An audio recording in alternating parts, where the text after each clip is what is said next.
Ayan,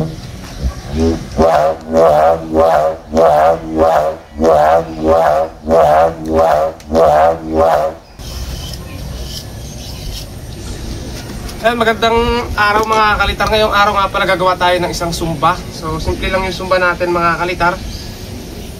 So meron tayo ditong PVC. Ayan. So may nagpagawa sa atin mga kalitar, video na natin. So ito nga pala yung kawayan na kinayas ko. Hindi siya tuwid pero mahalaga mga kalitar ay makunat yung kawayan. Ayan. So ito yung gagawin natin na bawig. Ngayon guys, bubutas naman tayo. Pakita ko, zoom na lang. Bubutas tayo dito ng PVC. PVC yung gagamitin natin guys.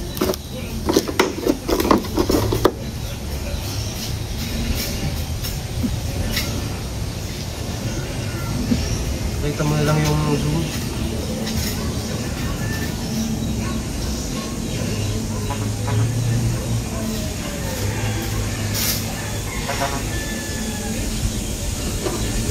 So ito yung pagkakabitan natin guys.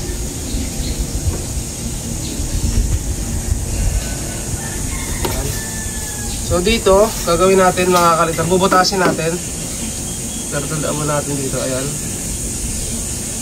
Tandaan natin ang pabilog kasi ito yung gagawin nating pang ulak guys. O parang sing-sing mga kalitar na sumba. So bubutasin natin to.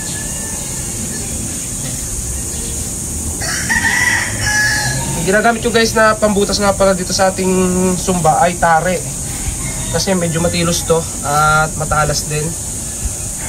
Kaya ito yung gagamitin natin. So yung naguhitan natin guys, yung susundin nating line na bubutasin. Para sakto dito sa ating gagawing bawig. So hindi mo natin siya puputulin, butasin muna natin siya.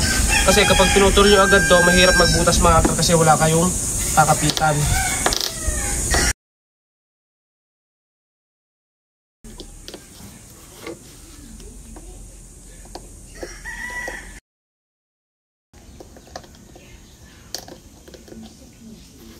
Ayan guys, so may butas na siya.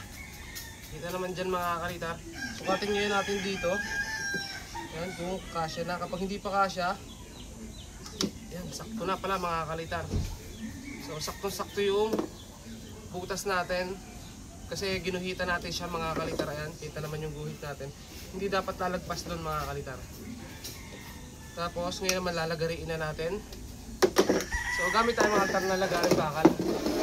Ito, nabulok na yung mga mangga.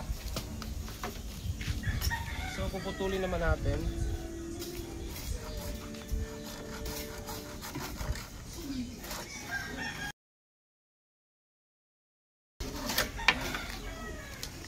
Ito guys, meron na tayo dito naputol ngayon. Para gumandam ng konti, lilihahin natin. So, dito lang. Meron na tayong isa. Dito natin guys. Sakto na siya. So sunod natin, ito naman kabila, ganun din. Nagawa na rin nga pala tayo mga kalitar na isang baskagan na sa taas. So, paggawa sa atin. Hindi natin matapos agad mga kalitar kasi may pinapagawa tayo mga kapapakita ko.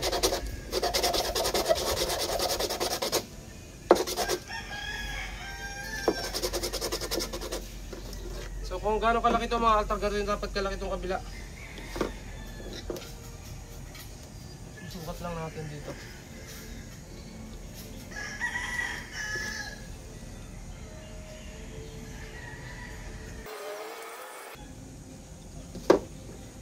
Ngayon, ito naman. So, yung paa natin may semento mga kalitar kasi may ginagawa tayo ngayon. Sinisinit lang natin itong ating sumba na ginagawa. So, guhitan ulit natin.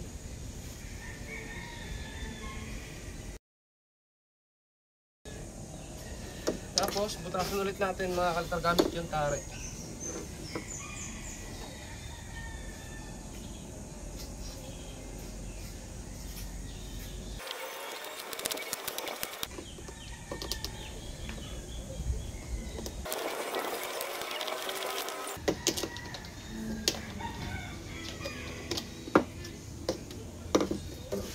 Tapos tasahan natin ng konti para pumasok yung pinakadulo.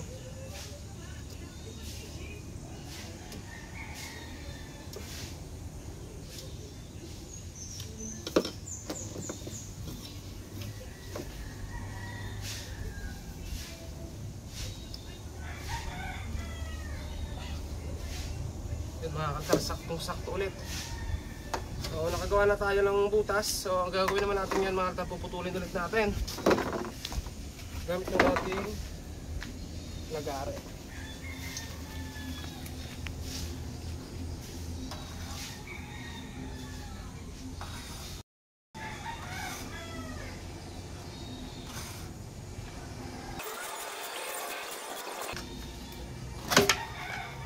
Tumalisik mga kalitar.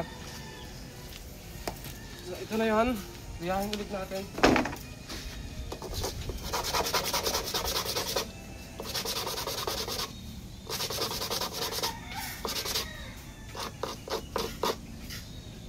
So ako sabi ko lagi mga kalitar sa inyo, hindi ako expert sa sumpa. Pero kada gawa ko mga kalitar, may na-discover tayo. Tapos ito siguradong malakas na yung tulog nito mga kalitar. So bawat ulit-ulit natin meron tayong natututunan.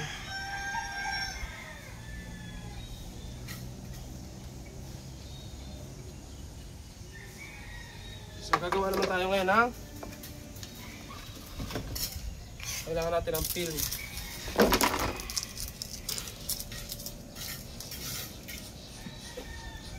At gunting.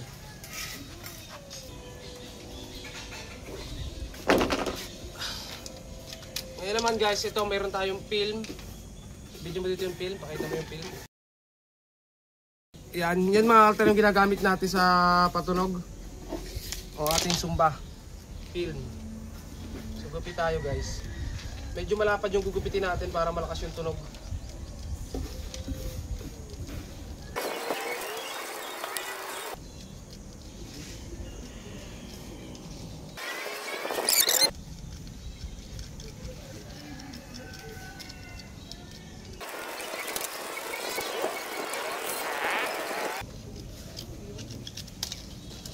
Ito mga kaltar yung gagamitin natin dito. So gupitin natin yung dulo, medyo maliit yung dulo para magkasya dun sa butas mga kalitar.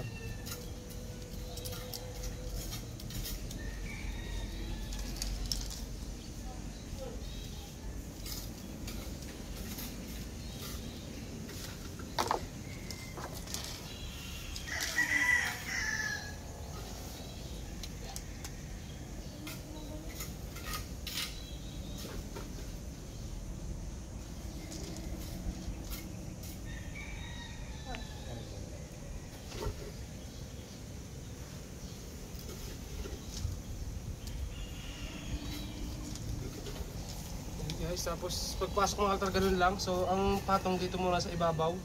Tapos ganyan, iikot dito mga kalitar. Saka babagtingin sa kabila. Dito. Kapalit tayo dito.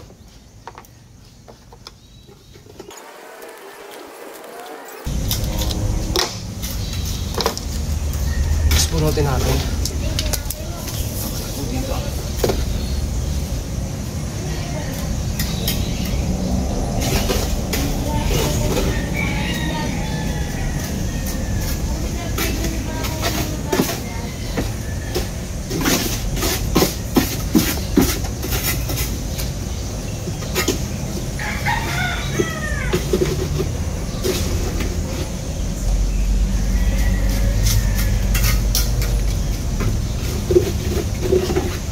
Medyo malapad pa rin, bawasan natin.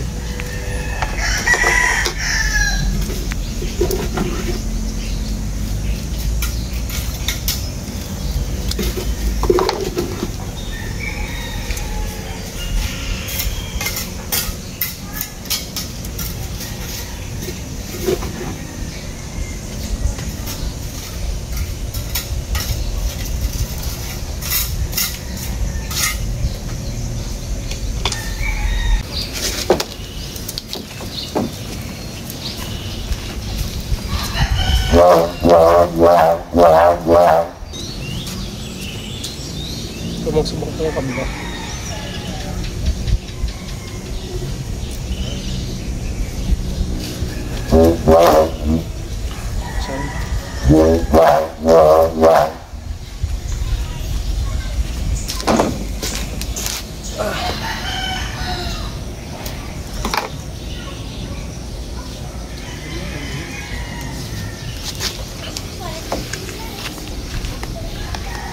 So ito na guys yung ating sumba na ginawa. So sound check natin mga kalitar. Ito yung malapad mga kalitar yung film. Kaya tulog itong malagong.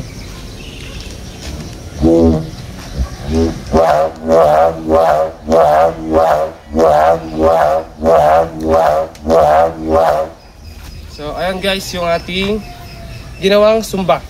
So ito na guys. Ayun lang mga kalitar yung videos natin. Nagawa lang tayo sumba binidyo natin para may upload din tayo mga kalitar at makita nyo yung ginawa nating sumba. Isa pa.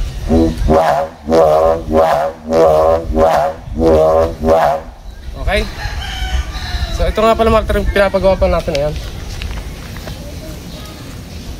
So dyan napunta yung sahod natin itong nagdaan mga kalitar. So gagawa tayo mga kalitar ito ng mini tindahan natin. So ayan. Tapos ito nga pala mga kalitar yung isa kong hubog kanina. Ayan, nasa taas. Hindi pa siya tapos mga kalitar dahil ano pa siya. Meron pa siyang kulang, puwet. Kaya ayun, tapusin natin mamaya pag naano namin to. So, hanggang dito na lang muna mga kalitar yung videos natin. Maraming salamat sa inyong panonood. At huwag niyo kalimutan mag-subscribe.